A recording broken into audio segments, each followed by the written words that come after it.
Tämä on Antti Raivion Skavabölen pojat.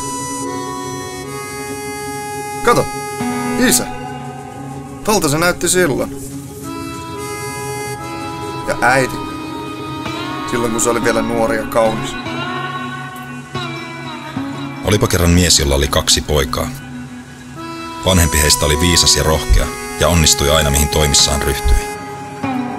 Nuorempi oli töissään tohelo ja niin tyhmä, ettei osannut edes pelätä.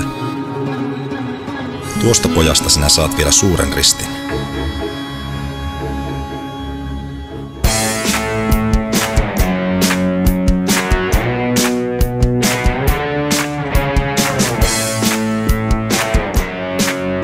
Rooleissa Skavabölen poikina Jaakko Ohtonen ja Eemu Korpela. Äiti Mari Turunen, isä Heikki Hela. Toi on mun isoveli Rupert ja mä oon Evert. Ja tää on meidän perheen tarina. Kauniaisiin me muutettiin, kun mä olin 9. Ei kun 8. Ja Evert oli 5.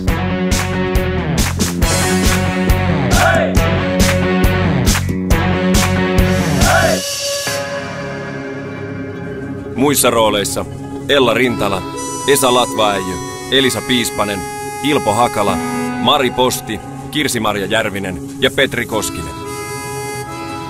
Skavabölen pojat. Käsikirjoitus Antti Raivio. Ohjaus Marika Vapaavuori.